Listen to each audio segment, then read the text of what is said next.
Today, we will focus on the ARISE project, which is working on reducing inequality in education in 6 countries: Albania, Bosnia and Herzegovina, Kosovo, North Macedonia, Serbia, and Turkey.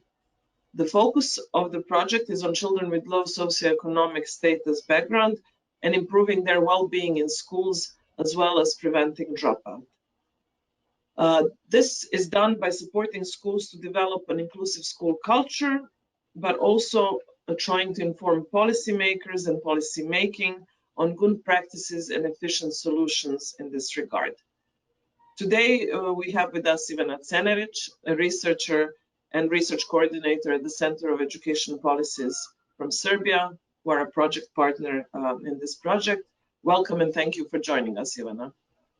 Thank you for inviting me.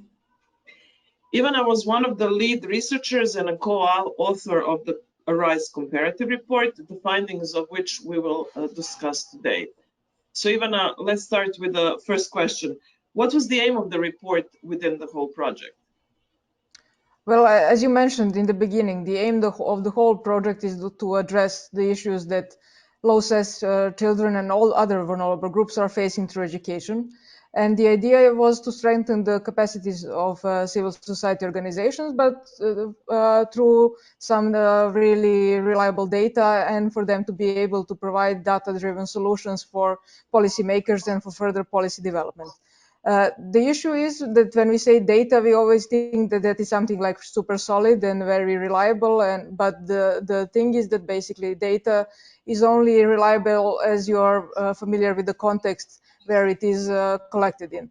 So that is why this comparative report tried to first research a bit more into the context of each country, and then to present policy and some practical solutions that are currently implemented in those countries, because without those contexts related to policy framework, related to the notion of equity in those countries, analysis of data wouldn't be so correct, and we couldn't really say if some policies are working well or not. So that is why this report try to have like a multi-source collection of data from different stakeholders and to look at each policy from the different perspectives.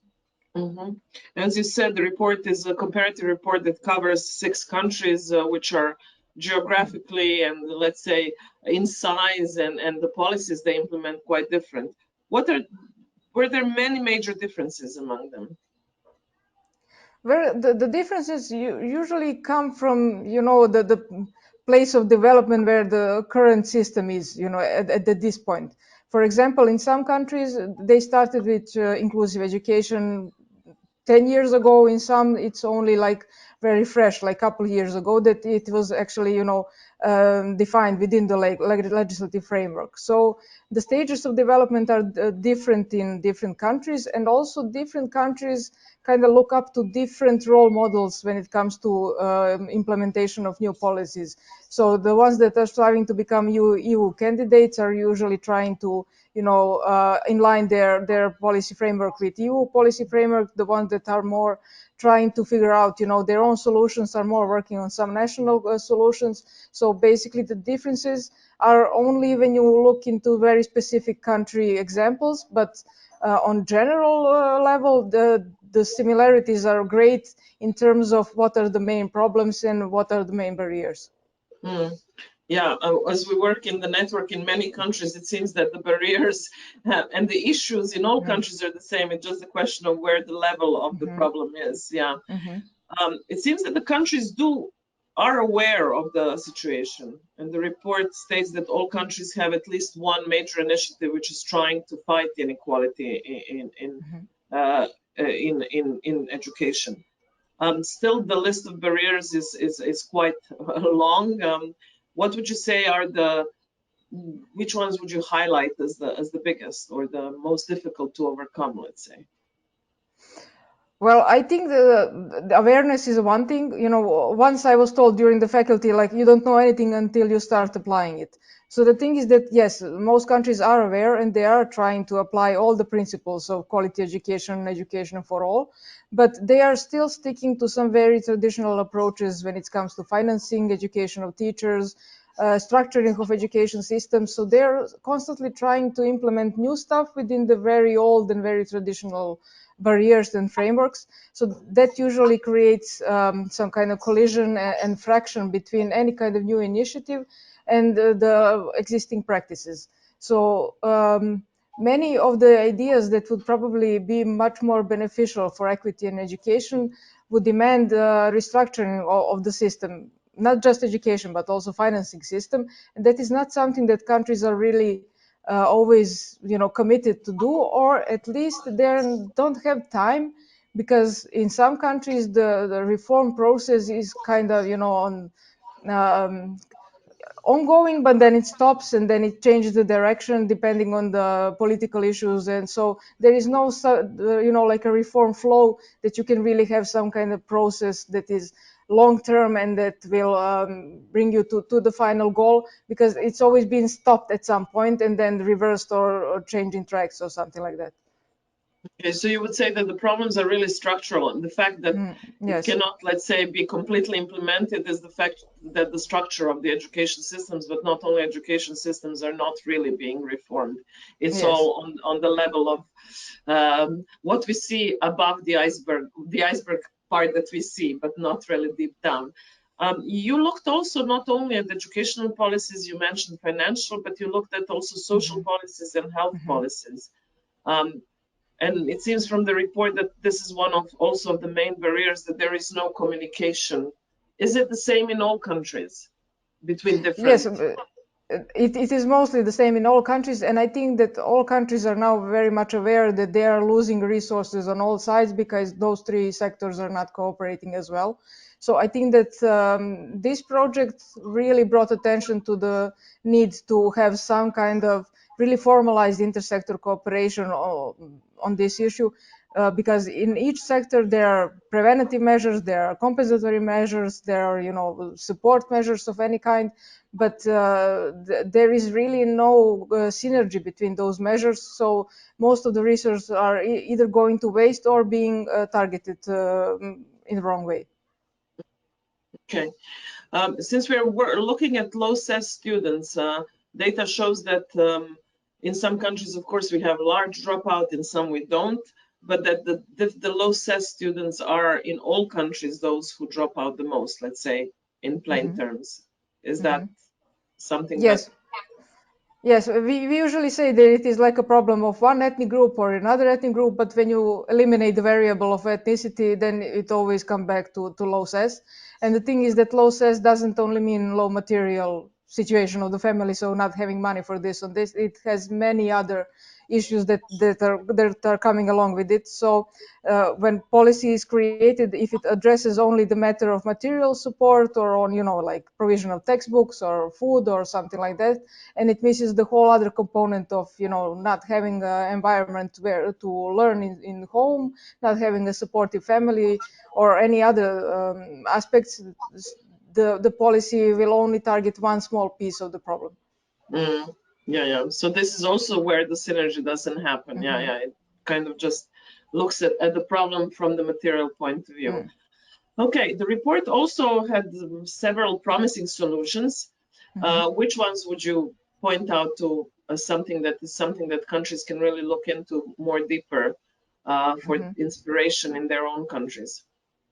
Well, I like the idea that was brought out in Turkey, that they are doing school assessment profile. So I am really advocating for the need to have more decentralized system and more tailor-made support on local level and on school level. And for that, we really need to learn about the situation in every school. So evaluation of the work of schools shouldn't be just, for pedagogical purposes. It should also evaluate the context the school is working in and how it is contributing to performance of low SES students, marginalized groups, and so on. So I really do think that it is a good approach to have a bit more targeted approach and to try to have some kind of methodology to really include those variables when we are assessing needs of schools and the needs of their target population of students. So what is interesting there is that a lot of, let's say, policy goes into this direction, that targeted policies are not beneficial to everybody. But on one hand, you're not talking really about targeting certain groups, but really the context of each The school. context, yes. Yes. The context of each school. As the report looks at the context of each country, at country level, it should go deeper into a context of each school and the needs of those schools. Exactly. Any others that you point out to something Yes, that is? and I really like the most countries are now widening the scope of their support measures and recognizing more and more vulnerable groups. So now we do just start to see, that you can be vulnerable in many other ways than just your low SES or being a minority or whatever. So countries that did not have sign language as one of the official languages or something like that are now introducing into legislative framework, and others that didn't maybe recognize some type of vulnerability as specific group that should be supported. They are now broadening because there is always some list of groups. They are widening those lists, and they are trying to see the problems with more comprehensive perspective, not just like education sector should help you finish the school, and the social sector should help you, to have the like basic living conditions and so on. So they are now really seeing that the problem cannot be solved one-sidedly, and trying to fix that. So the idea that actually, in that way, widening the understanding of inclusion, which is Yes, also something absolutely. that we are struggling with in all of our countries. Okay, what about maybe if you can just tell me next steps? So the report is done, and we are working also at national levels to look into the policy and what can be done there. Maybe just on the example of Serbia, how do you see it? Where is it going towards? Yeah, so each country has some kind of formal national coalition that should be dealing with this issue. In Serbia, we also established our national coalition, and through several meetings, we actually tried to tackle exactly that intersector cooperation issue. And where it is now, it is in the drafts. We are trying to conceptualize some kind of intersector teams on municipal levels that will not be only, like reactive, but that will also have some kind of analytical purpose. So the idea is to have representatives not only of different sectors, but also, parents and schools and school authorities, together with health and social welfare.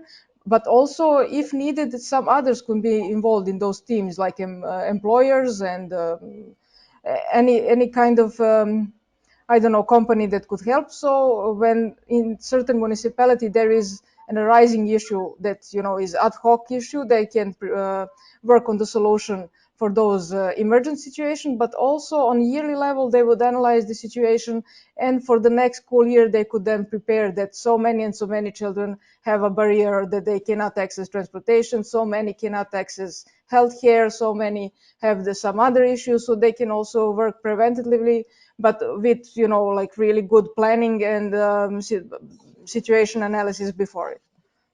So it's like also a monitoring tool of how the situation is Yes. progressing. Okay. And you're Yes. doing this at municipality level. Why did you choose municipality rather than national? Because national level, the thing with national level is that the most financing goes from the national level to municipal level, and all the expenses that could be targeted to the things that we are here advocating are basically on municipal level. So municipal budgets have available funds for any kind of support measures, but municipal budgets are not transparent enough, and they are not really planned in any kind of way, with education in focus. Usually municipalities plan their budget with all the other things, and then what is left, it is for education. So basically the resources that are available on national level, I'm not talking now about donor or project funds, but on national level, come to the local level, and then they get lost in municipal budgets because there is a weak planning and transparency. Okay, it's a very interesting approach. I'm really pleased that you went into that direction, because I think often when we talk about policy, everybody's thinking only about national policy and what's happening on national levels and changing legislation. But it seems that in these countries, actually, the issue is not really in legislation so much, except maybe, or would you say that it is still in legislation as well? at national levels? No, it is really, yeah, it's really not so much in legislation. It usually when it comes down to practice or to some lower level, rules and procedures, but legislation usually covers it all. But it doesn't really give, sometimes clear obligations or timeline or targets that should be reached. So anything is, written on paper, but it is completely free to, not to have it this year, but maybe in 10 years or something like that.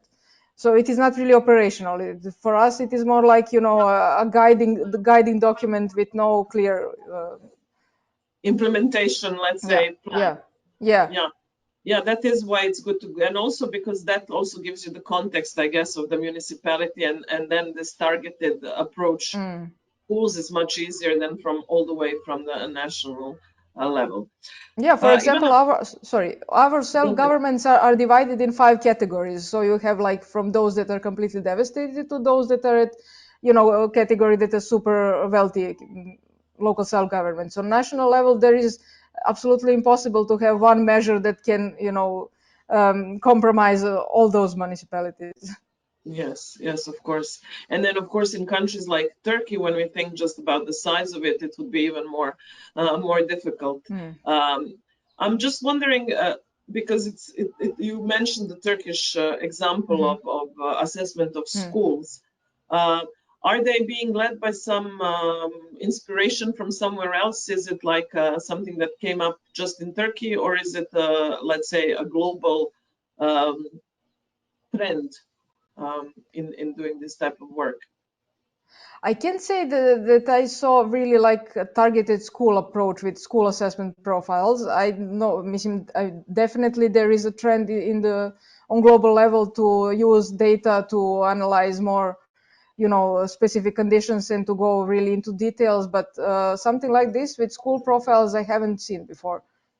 Okay, so it's really something to highlight in the report and keep a close eye on how it develops and where it goes.